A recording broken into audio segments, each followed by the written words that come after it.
1915 година.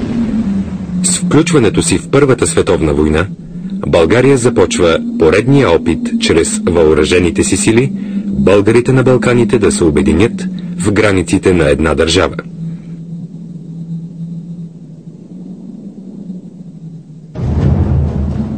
Рано сутринта на 1 октомври 1915 година, по цялата дължина на фронта от Тимок до Струмица, българската армия преминава в настъпление и така поставя сръбското политическо ръководство пред невъзможността да отбранява Северна Сърбия. Ниш.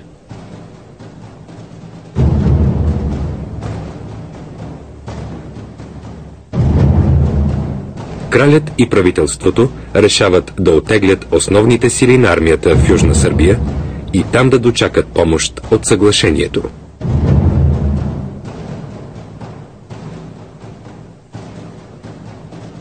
В Северна Сърбия са оставени отряди, които трябва да задържат максимално дълго българските войски.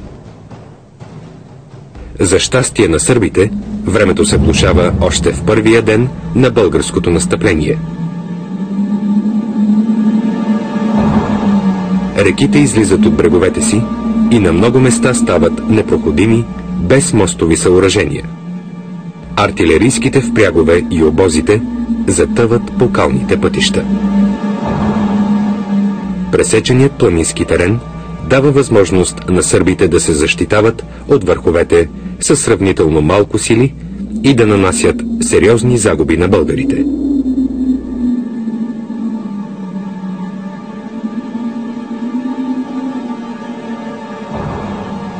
Само пред връх Дренова глава 9-та плевенска дивизия дава 1200 убити и ранени.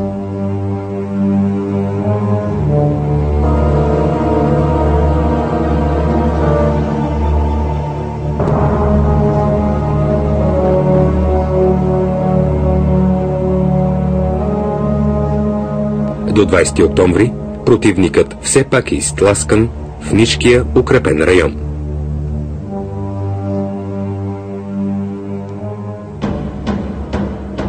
На 22 октомври в ожесточени боеве с силни сръбски части, българските дивизии достигат Ниш. Штурма на Ниш започват едновременно частите от Северната и Източната група на Първа българска армия. Отбранителната линия на Нишката крепост е пробита в 16 часа от 4-ти плевенски полк на 9-та дивизия. След българската атака, сърбите побягват панически. Това е първото бягство на сръбски военни части през войната до сега. На 23 октомври сутринта българските войски влизат без бой в крепостта Ниш. Падането на Ниш има огромно психологическо значение за армията ни, която не успява да превземе града нито през 1885 година, нито през 1913. Древният български град, седалище на митрополия на българската екзархия, до 1878 година, когато чрез решение на Берлинския конгрес е предаден на Сърбия и превърнат във втора сръбска столица.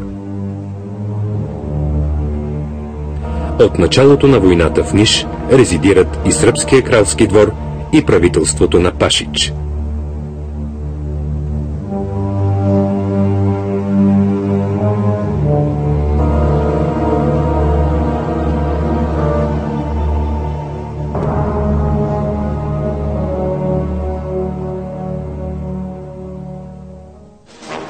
Настроението на българския народ, до когото вестта за победата при Ниш достига бързо, видимо се повишава.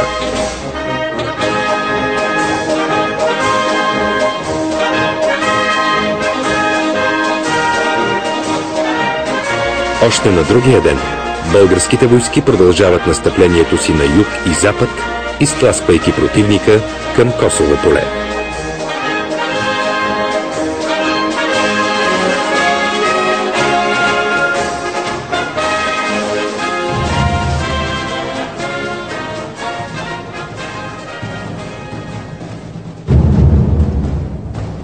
Враня. Успоредно с настъплението към Ниш, на 1 октомври българските части се насочват и към град Враня. На 3 октомври 29-ти полк излиза в долината на Морава и превзема село Златокоп и ЖП станция Враня. На 4 октомври, след ожесточени улични боеве, е превзет и град Враня. До 1878 година Враня е български град в долината на Морава. След като съобразно решенията на Берлинския конгрес е откъснат от България и напуснат от голяма част от българското му население, е бързо сърбизиран и превърнат във важен железопътен и шосеен възел по пътя Белград, Куманово, Солун.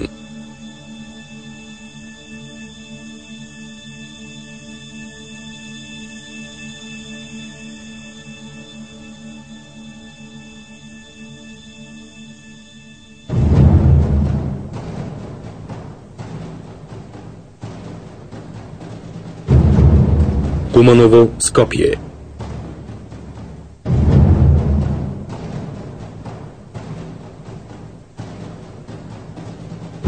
В настъпление към столицата на Македония Скопие премина на 1 октомври 3-та пехотна дивизия. На 2 октомври в гъста мъгла, срещу значителни сръбски сили, българските войници се хвърлят в атака. Сърбите се сражават храбро. Стотици умират в окопите си под българските ножове, но на много места сръбските части се предават. На 3 октомври фронтът се разсипва.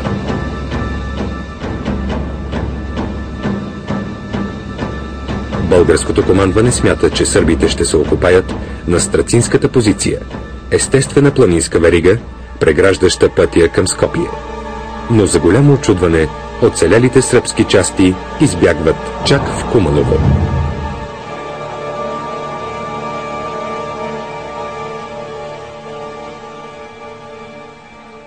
На 7 октомври българските войски след лека престрелка превземат Куманово. Междувременно на 5 октомври 7-ма българска дивизия освобождава Щип, а на следващия ден долината на Вардар.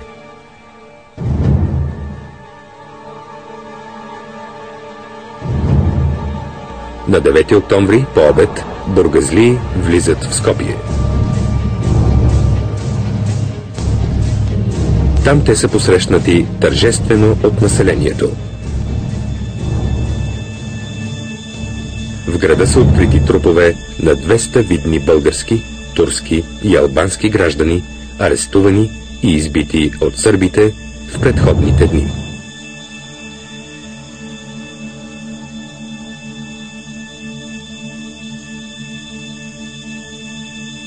След тази поредна победа на българите, оцелелите сръбски части се оттеглят в Косово поле.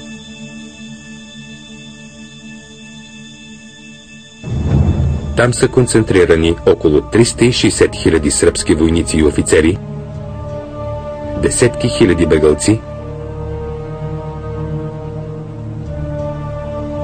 кралят на Сърбия, правителството и Народното събрание.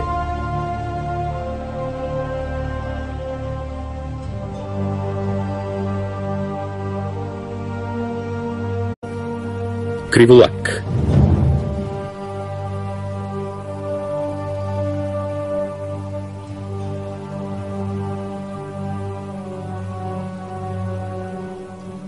На 17 октомври части на българската армия срещат в открит бой западноевропейски войски за първи път след 1205 година, когато цар Калоян разбива рицарската армия край Одрин. Ожесточените атаки и контратаки не стихват в течение на 2 седмици. До 6 ноември френските дивизии са или унищожени, или понесли огромни загуби.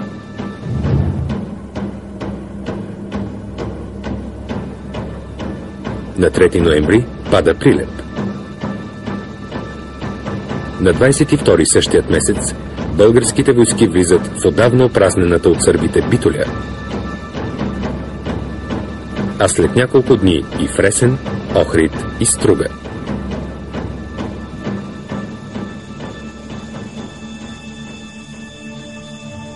Роденият в Охрид генерал Климент Бояджиев, командир на Първа армия, има щастието да влезе пръв в родния си град.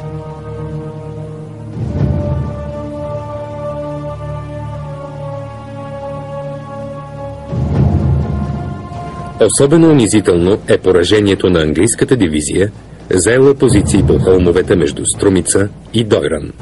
След блестяща атака на втора българска дивизия, на 25 ноември към 18 часа, англичаните напускат цялата си отбранителна линия. На 28 ноември битката за Криволак завършва. 4 вражески дивизии, френски и английски, са напълно разгромени. Остатъците им, няколко хиляди души, спешно се окопават пред Солун, гледайки с ужас на север, откъдето очакват всеки момент щиковете на 600 000 български войници офицери. Косово поле.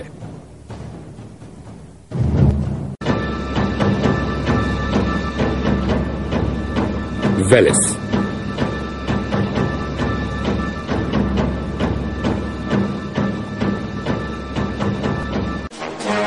Така, в края на 1915 година, Вардарска Македония, Източна Албания, Поморавието и източния дял на Косово, все територии от българското етническо землище, са твърдо заети от българската армия.